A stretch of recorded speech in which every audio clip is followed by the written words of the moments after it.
પૃથિવ્યામ ત્રીણી રત્નાની અન્નમ જલમ સુભાષિતમ જ, કે પૃથ્વી ઉપર 3 રત્નો છે, અન્ન, જલ અને સુભાષિતો. અન્ન અને જલ બંને આપણા જીવનની અંદર અનિવાર્ય છે. એમ જીવનને ઉન્નત બનાવવા માટે, વ્યક્તિત્વનો વિકાસ કરવા માટે તો કે સુભાષિતો પણ એ જરૂરી છે. તો આજે આપણે ધોરણ 9માં 12મા કાવ્યની અંદર 7 સુભાષિતોનું અધ્યયન કરવાનું છે. કાવ્યને નામ આપેલું છે સુભાષિત સપ્તકમ, તો કે 7 સુભાષિતો.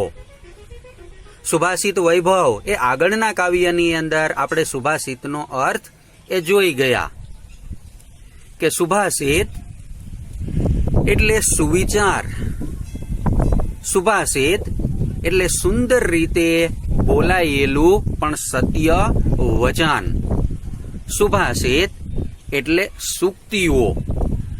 તો આવા સુભાષિતો તો કે દરેક ભાષાની અંદર એમ મળી આવે છે. તો હિન્દી ભાષાની અંદર રહીમ કહે છે કે રહીમન જીહવા બાવરી કહી ગઈ આકાશ પાતાલ, અપુન તો ભીતર રહી જૂતી ખાત કપાલ. રહીમ કહે છે કે આપણી જીભ એ ચામડાની બનેલી છે, ગમે એ બાજુ વળી જાય અને ન બોલવાનું પણ એ બોલી નાખે.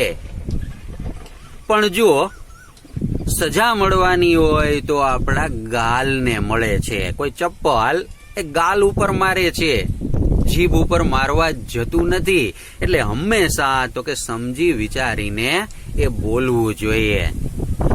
રહીમાન દુર્દિન કે પરે બડન કિએ ઘટી કાજ, 5 રૂપ પાંડવ ભઈએ રથ વાહક નલરાજ. કે ખરાબ સમય ચાલતો હોય ત્યારે રહીમ કહે છે કે મોટા માણસોએ પણ નાનું કામ એ કરવું પડે છે. નલ રાજાને પણ તો કે સારથી એ બનવું પડેલું હતું. એટલે જેવી પરિસ્થિતિ હોય એ પરિસ્થિતિને અનુકૂળ થાય અને કાર્ય એ કરવું જોઈએ. પાવસ આવન જાન કે કોયલ સાથે મોન, અબ દાદુર વક્તા ભઈએ હમકો પૂછત કોણ. તો વર્ષા ઋતુનો સમય શરૂ થતા ચારે બાજુ દેડકાઓના ડ્રાઉ ડ્રાઉ અવાજ જોવા મળે છે. કોયલ તો કે મૌન બની જાય છે. શા માટે? તો કે જ્યારે મૂર્ખાઓ ચારે બાજુ બોલતા હોય ત્યારે વિદ્વાન માણસે ચૂપ થઈ જવું જોઈએ. ત્યારે કાંઈ પણ બોલવું જોઈએ નહીં, કારણ કે એ બોલશે તો પણ કોઈ વ્યક્તિ સાંભળશે નહીં. તો આવી સરસ મજાની વ્યવહારિક બાબતો જે હિન્દીમાં આપવામાં આવેલી છે એની પહેલા સંસ્કૃતની અંદર આપવામાં આવેલી છે. તો આવી બાબતો સુભાષિતોની અંદર તો કે સંગ્રહિત કરવામાં આવેલી છે. સુભાષિતોનું મહત્વ દર્શાવતા એક શ્લોકની અંદર કહેવામાં આવેલું છે કે દ્રાક્ષામ લાન મુખી જાતા શર્કરા ચ અસ્મતામ ગતા, સુભાષિતમ રસમ દૃષ્ટવા સુધા ભીતા દિવમ ગતા. કે સુભાષિતનો રસ જોઈ દ્રાક્ષનું મુખ કરમાઈ ગયું, સાકર પથ્થર બની ગઈ અને ડરેલું અમૃત સ્વર્ગની અંદર એ ચાલ્યું ગયું. અમૃતને એમ થયું કે આ પૃથ્વી ઉપર સૌથી તો કે મધુર વસ્તુઓની અંદર આપણી ગણના થશે નહીં, કારણ કે સુભાષિતો છે. એટલે એને ડર લાગેલો કે આપણું મહત્વ ઘટી ન જાય, એટલે એ પણ સ્વર્ગની અંદર એ ચાલ્યું ગયું. તો આમ સુભાષિતો છે વ્યવહાર, નીતિમત્તા, જીવન કૌશલ્યો જેવી અનેક બાબતોનો બોધ કરાવવાનું કાર્ય એ કરે છે. તો આજે આપણે તો કે આવી 7 બાબતોનું અધ્યયન તો કે આ 12મા કાવ્યની અંદર એ કરવાનું છે. પ્રથમ સુભાષિત જુઓ. સન્નૈહિ પંથા, સન્નૈહિ કંથા, સન્નૈહિ પર્વત લંઘનમ, શનૈર્વિદ્યા શનૈર્વિતામ પંચ એતાની શનૈઃ શનૈઃ. શનૈઃ એક અવ્યય છે, ધીમેથી અથવા ધીમે ધીમે. તો શનૈઃ પંથા, તો કે ધીમે ધીમે રસ્તો ઓળંગવો જોઈએ. શનૈઃ કંથા, કંથા એટલે ગોદડી સીવવી, તે ધીમેથી ગોદડી સીવવી જોઈએ. શનૈઃ તો કે ધીમે ધીમે. પર્વત લંઘનમ તો કે પર્વત ઓળંગવો જોઈએ. શનેર વિદ્યા, ધીમે ધીમે વિદ્યા પ્રાપ્ત કરવી જોઈએ. શનૈર્વિતામ તો કે ધીમે ધીમે ધન પ્રાપ્ત કરવું જોઈએ. પંચ એતાની આ પાંચ બાબતો શનૈઃ શનૈઃ ધીમે ધીમે એ થાય છે. તો શનૈઃ પંથા ધીમે ધીમે રસ્તો ઓળંગવો જોઈએ. શનૈઃ કંથા ધીમેથી ગોદડી બનાવવી જોઈએ. શનૈઃ પર્વત લંઘનમ તો કે ધીમેથી પર્વત ઓળંગવો જોઈએ. શનેર વિદ્યા ધીમે ધીમે વિદ્યા પ્રાપ્ત કરવી જોઈએ. શનેર વિતમ તો કે ધીમે ધીમે ધન મેળવવું જોઈએ. પંચ એતાની શનૈઃ શનૈઃ આ પાંચ બાબતો ધીમે ધીમે થાય છે. સુભાષિતકાર કહે છે કે આ પાંચ બાબતો એ ધીમે ધીમે ધીરજપૂર્વક એ કરવી જોઈએ. તો કે કઈ બાબતો? તો કે નંબર 1, રસ્તો ઓળંગવાની પ્રક્રિયા કે ક્રિયા એ ધીમે ધીમે કરવી જોઈએ. મેન રસ્તા ઉપર જતા હોઈએ તો બંને બાજુ જોઈ લેવું જોઈએ કે વાહન આવે છે કે નહીં, પછી રસ્તો ઓળંગાય. ગાંડાની જેમ જો રસ્તો ઓળંગીએ તો પગ વગર ના થાય અને કદાચ તો કે મૃત્યુ પણ થાય. પછી બીજી બાબત તો કે ગોદડી બનાવવાનું કામ એ ધીમે ધીમે કરવું જોઈએ. તો જે લોકો ગોદડી બનાવે છે એને ખ્યાલ હશે કે જો એની અંદર ઉતાવળ કરવામાં આવે તો સોય ભાંગી જાય, સોય વાગી પણ જાય, એટલે એ કામમાં પણ ઉતાવળ ન થઈ શકે. ત્યાર પછી તો કે પર્વત ઉપર ચડવું હોય તો પણ તો કે ધીમે ધીમે એ ચડવું જોઈએ. ઉતાવળ કરીએ, પગ લપસી જાય તો પગ ભાંગી પણ જાય, ફ્રેક્ચર પણ થાય. પછી તો કે વિદ્યા પણ ધીમે ધીમે પ્રાપ્ત કરી શકાય. કેજીમાં અભ્યાસ કરવો પડે, પહેલું ધોરણ, બીજું ધોરણ, તો કે ના મારે તો સીધું કોલેજમાં જાવું, હવે એમ કાંઈ સીધા કોલેજમાં ન પહોંચી શકીએ. એટલે વિદ્યા પણ ધીમે ધીમે પ્રાપ્ત કરી શકાય. અને ધન પણ ન્યાયના માર્ગેથી પ્રાપ્ત કરવા માટે તો કે ઘણી બધી વાર લાગે છે, એટલે ધન પણ ધીમે ધીમે જ મળે છે. તો સુભાષિતકાર કહે છે કે આ પાંચેય બાબત એ ધીરજપૂર્વક કરવાની છે, એમાં કોઈ પણ પ્રકારની ઉતાવળ રાખવાની એ નથી. બીજો શ્લોક જુઓ કે શીલમ તો કે ચારિત્ર, શૌર્યમ તો કે સુરવીરતા, અનાલસ્યમ તો કે આળસનો અભાવ અર્થાત ઉદ્યમીપણું, પાંડિત્યમ તો કે પાંડિત્ય, મિત્ર સંગ્રહ તો કે સારા મિત્રોનો સંગ્રહ, અચોર હરણીયાની ચોર ચોરી ન શકે તેવી આ પંચ એતાની પાંચ બાબત, અક્ષયો નિધિ તો કે અખૂટ ભંડાર છે, અખૂટ ખજાનો છે. તો શીલમ તો કે ચારિત્ર, શૌર્યમ સુરવીરતા, અનાલસ્યમ ઉદ્યમીપણું, પાંડિત્યમ પાંડિત્ય, મિત્ર સંગ્રહ સારા મિત્રોનો સંગ્રહ, અચોર હરણીયાની ચોરો ચોરી ન કરી શકે એવી એતાની પંચ આ પાંચ બાબત, અક્ષયો નિધિ અખૂટ ભંડાર છે. બીજા શ્લોકમાં સુભાષિતકાર કહે છે કે પાંચ બાબતો એ આપણો અખૂટ ભંડાર, ખૂટે નહીં એવો આપણો એ ખજાનો છે. તો કઈ પાંચ બાબત? તો કે નંબર 1 ચારિત્ર. સારું ચારિત્ર એ આપણો ખજાનો છે. એટલે હંમેશા સારા કાર્યો કરવા, આપણા ચારિત્રને તો કે શુદ્ધ, પવિત્ર અને સારું બનાવવાનો એ પ્રયત્ન કરવો. પછી બીજી બાબત તો કે શૌર્યમ તો કે સુરવીરતા. ત્રીજી બાબત તો કે ઉદ્યમીપણું, મહેનત કરવી તે. ચોથી બાબત તો કે પાંડિત્ય.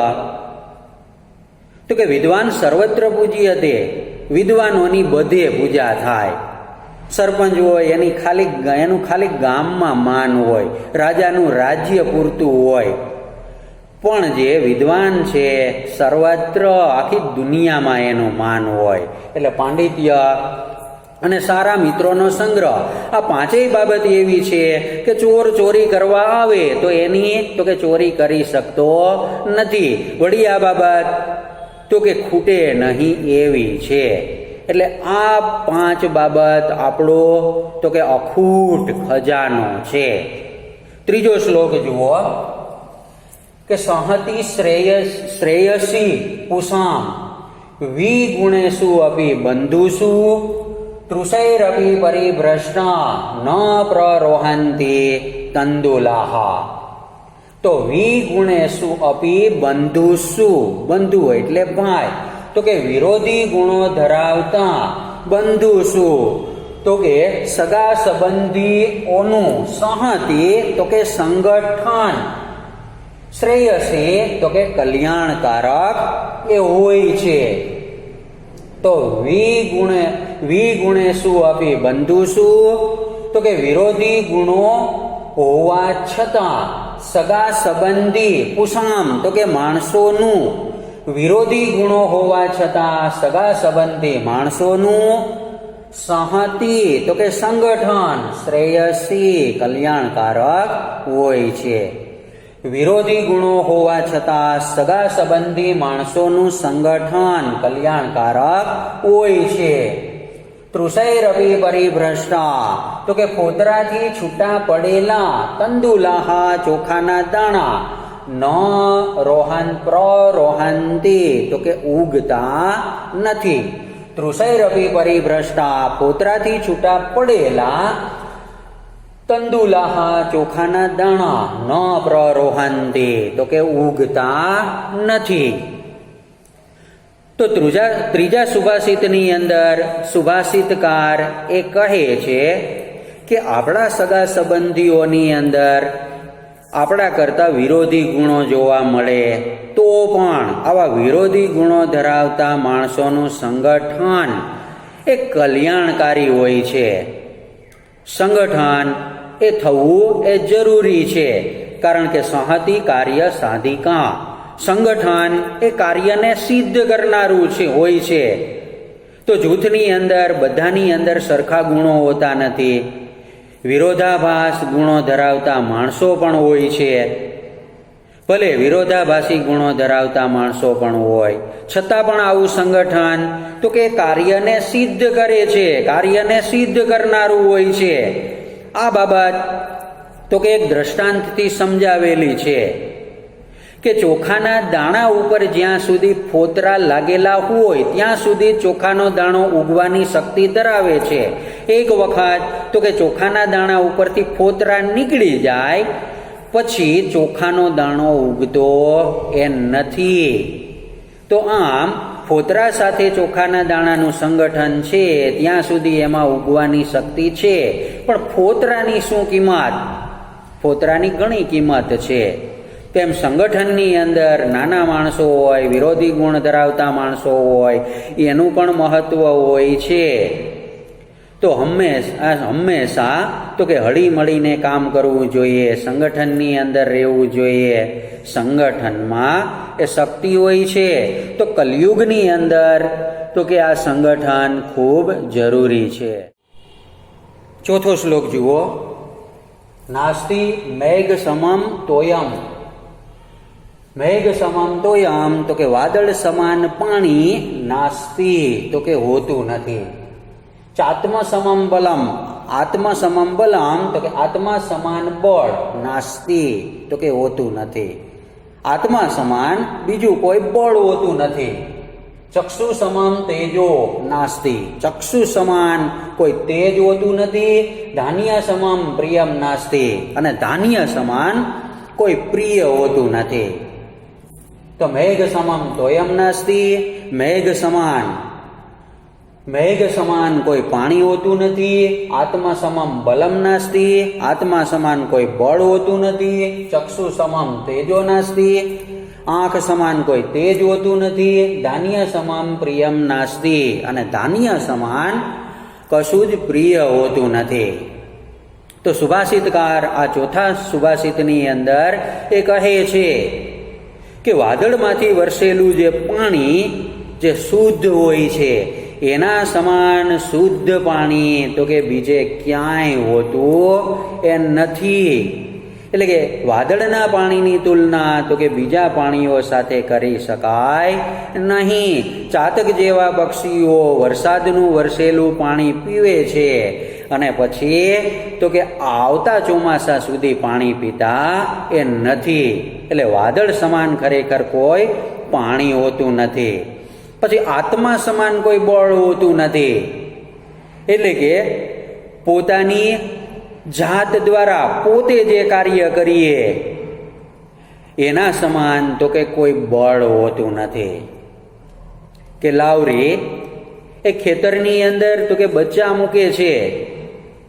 ખેડૂત એના દીકરાને કહે છે કે કાલે આપણે તારા કાકાને ને કાકીને બોલાવીને તો કે આ પાક છે એને લણી નાખશું. બીજા લાવરી બચ્ચાને બદલાવતી નથી, કારણ કે ખેડૂતે બીજા ઉપર આધાર રાખેલો છે. કોઈ આવતું નથી. બીજા દિવસે ખેડૂત કહે છે કે તારા મામાને બોલાવીશું, પણ એ આવતા નથી. પણ જ્યારે ખેડૂત નક્કી કરે છે કાલે આપણે તો કે આ પાક કાપવાનો છે, લાવરી તરત બચ્ચા બદલાવી નાખ્યા, કારણ કે આત્મા સમાન એ કોઈ બળ નથી.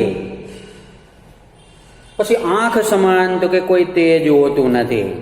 આપણી આંખો જે પદાર્થોને જુએ છે એ એવા પદાર્થો છે કે જેની ઉપર સૂર્યનું તેજ પડે છે એટલે આપણને દેખાય છે. જેના ઉપર સૂર્યનું તેજ ન પડે એ પદાર્થોને આપણે જોઈ શકતા નથી, કારણ કે આંખમાં તેજ નામનો ગુણ છે. તો આંખ જેવું તેજ તો કે ક્યાંય નથી, કારણ કે આંખ હોય તો જ બધું દેખાય, નહીંતર દેખાય જ નહીં. અને ધાન્ય સમાન કોઈ પ્રિય હોતું નથી. તો કે ગમે એ વસ્તુ આપણે ખાઈએ પણ 2-3 દિવસમાં તો કે ધાન્ય આપણને યાદ આવે અને આવે. એટલે ધાન્ય જેવું કોઈ એ પ્રિય હોતું નથી.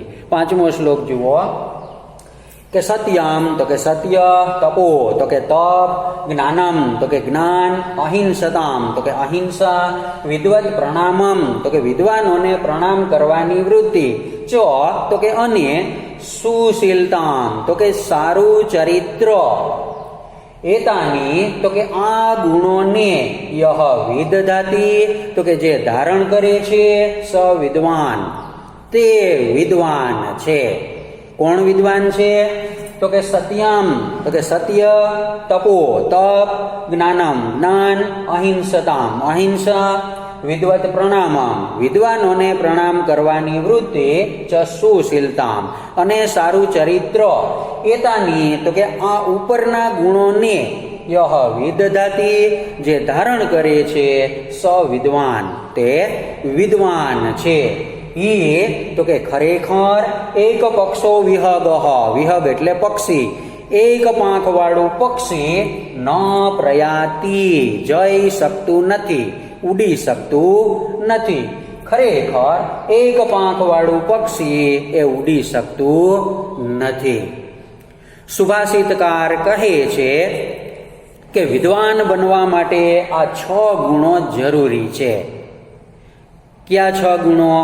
તો કે સત્ય એટલે કે હંમેશા સાચું બોલવું જોઈએ, તપ તો કે હંમેશા નિયમનું પાલન કરવું જોઈએ, જ્ઞાનમ તો કે શાસ્ત્રોનું જ્ઞાન, પછી અહિંસતામ તો કે અહિંસા, હિંસાનો ત્યાગ અને અહિંસાને અપનાવવી, વિદ્વાનોને પ્રણામ કરવાની વૃત્તિ મતલબ નમ્રતા, અને સારું ચરિત્ર. આ 6 ગુણો જે વ્યક્તિની અંદર જોવા મળે એને વિદ્વાન તરીકે ઓળખવામાં આવે છે. પણ જો 6માંથી એકાદ ગુણ ઓછો હોય તો એને વિદ્વાન કહી શકાય નહીં. છેલ્લી પંક્તિમાં શું કહ્યું છે? એક પાંખ વાળું પક્ષી ઉડી શકતું નથી, ઉડવા માટે પક્ષીને જેમ બંને પાંખો જોઈએ એમ વિદ્વાન બનવા માટે 6 ગુણો જરૂરી છે. એક પણ ગુણ ઓછો હોય એ ચાલે નહીં. 6થો શ્લોક જુઓ. કાષ્ઠાત અગ્નિ જાયતે મથ્યમાનાત. મથ્યમાન તો કે વર્તમાન કૃદંત છે. મથ્યમાનાત તો કે ઘસવામાં આવતા. કાષ્ઠાત, કાષ્ઠ એટલે લાકડું, લાકડામાંથી અગ્નિ જાયતે, અગ્નિ જન્મે છે. ઘસવામાં આવતા લાકડામાંથી અગ્નિ જન્મે છે. ખન્યમાના ભૂમિ, ખોદવામાં આવતી ભૂમિ, તોયમ દદાતી, પાણી આપે છે. તો ખન્યમાના વર્તમાન કૃદંત છે. ખન્યમાના ભૂમિ, ખોદવામાં આવતી ભૂમિ, તોયમ દદાતી, પાણી આપે છે.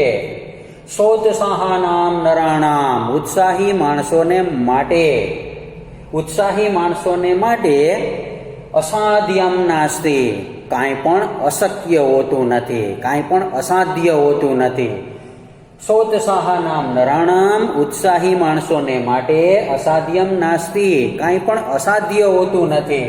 માર્ગારબ્ધા સર્વાયત્ના તો કે યોગ્ય દિશામાં કરેલા બધા જ પ્રયત્નો ફલંતી, ફળે છે, સફળ થાય છે. માર્ગારબ્ધા યોગ્ય દિશામાં કરેલા, સર્વાયત્ના બધા જ પ્રયત્નો, ફલંતી તો કે ફળે છે, સફળ થાય છે. તો ઘસવામાં આવતા લાકડામાંથી અગ્નિ જન્મે છે. ખોદવામાં આવતી ભૂમિ પાણી આપે છે.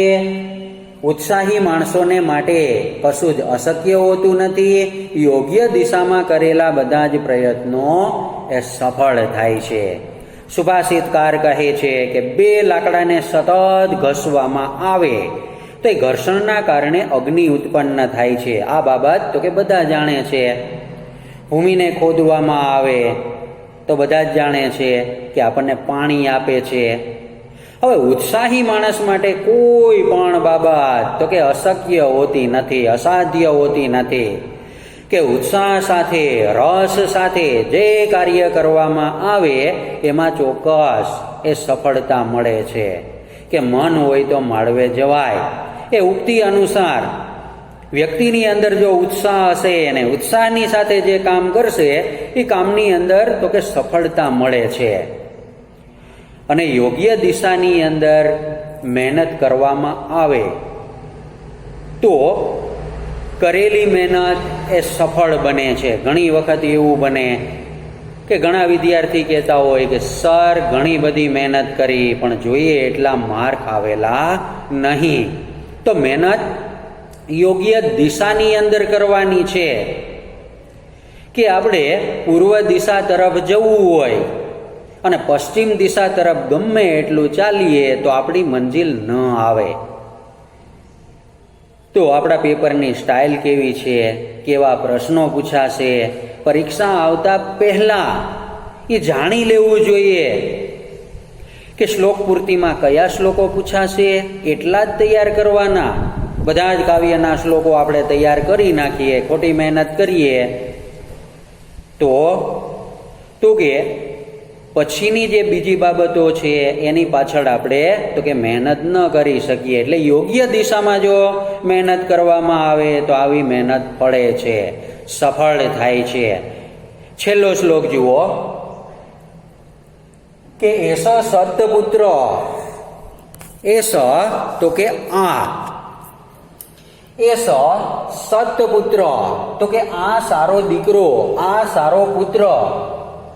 કુલ સદમની તો કે કુળ રૂપી મહેલમાં કો અપી દીપ, કોઈ એક દીવા જેવો છે, કોઈ એક દીવા સમાન છે. એસ સત્પુત્ર, આ સારો દીકરો.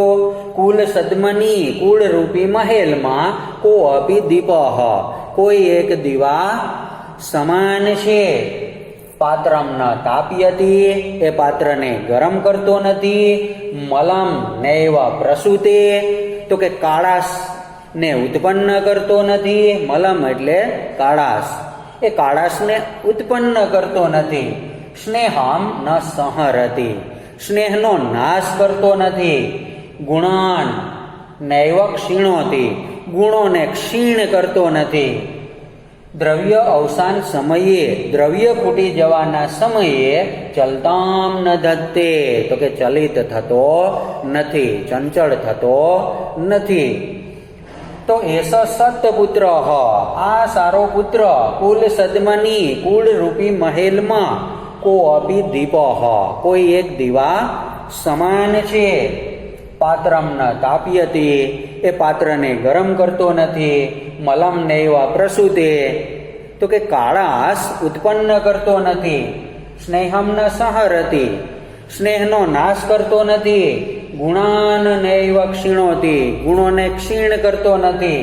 દ્રવ્ય અવસાન સમયે ચલતામ ન ધત્તે, દ્રવ્ય ખૂટી જવાના સમયે ચલિત થતો નથી. તો છેલ્લા સુભાષિતની અંદર સુભાષિતકારે એક રૂપક આપેલું છે અને સત્પુત્ર, સારા દીકરાની વાત કરેલી છે કે સારો દીકરો સત્પુત્ર છે એ પોતાના કુળરૂપી મહેલમાં, વંશરૂપી મહેલમાં એક દીવા જેવું કામ કરે છે. કે દીવો જેમ, તો કે ચારે બાજુ અંધકાર દૂર કરી અને પ્રકાશને ફેલાવે, એમ સારો દીકરો તો કે કુટુંબનું નામ, કુળનું નામ, તો કે ચારે દિશાઓની અંદર એ ફેલાવે છે. હવે દીવો છે એ તો કે સામાન્ય રીતે શું કરે છે, તો કે પાત્રને ગરમ કરે છે.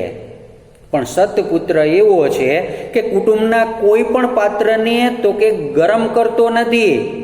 કુટુંબના કોઈ પણ માણસોને એના ઉપર ગુસ્સો કરવો પડતો નથી. વળી દીવો છે એ કાળાશ ઉત્પન્ન કરે છે. જ્યાં દીવો મૂકેલો હોય ત્યાં કાળાશ જામી જાય. પણ આ સત્પુત્ર એવો છે કે કુળને કલંક લાગે એવું કોઈ કામ કરતો એ નથી. વળી દીવો છે એ સ્નેહ એટલે કે તેલ, કેરોસીન એનો નાશ કરે છે. પણ સત્પુત્ર રૂપી દીવો તો કે સ્નેહને વધારે છે. અને તો કે દીવો છે એ વાટ હોય એનો નાશ કરે છે. પણ આ સત્પુત્ર રૂપી દીવો એવો છે કે ગુણોનો ફેલાવો કરે છે, ગુણોનો નાશ કરતો નથી. અને ભૌતિક દીવો તો કે દ્રવ્ય ખૂટી જવાનું હોય ત્યારે હાલક ડોલક થઈ અને ઠરી જતો હોય છે.